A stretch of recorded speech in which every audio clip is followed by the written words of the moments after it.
C'est lors d'un contrôle classique comme celui-ci au péage 2 de Bouville dans l'Eure que les douaniers ont mis la main sur une très importante quantité de cannabis.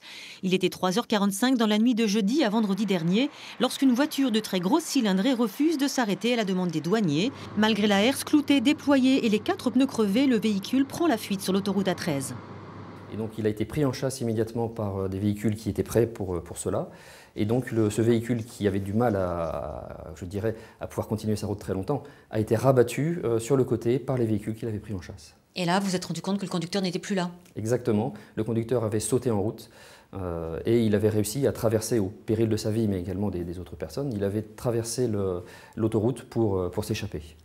À l'intérieur, il découvre 790 kilos de cannabis d'une valeur de 4 millions d'euros à la revente. Dans la foulée, les douaniers ont interpellé au même péage un deuxième véhicule, la voiture suiveuse de ce convoi de trafiquants, apparemment en provenance d'Espagne. Depuis, je dirais, 3-4 ans, on s'aperçoit que ce soit au niveau de la poudre en provenance de Hollande ou de la résine de cannabis en provenance du Maroc via l'Espagne, Rouen se situe sur la carte du Grand Ouest comme un point névralgique de tous les usagers qui veulent s'approvisionner. L'année dernière, ce sont 3,5 tonnes de cannabis qui ont été saisies dans la région.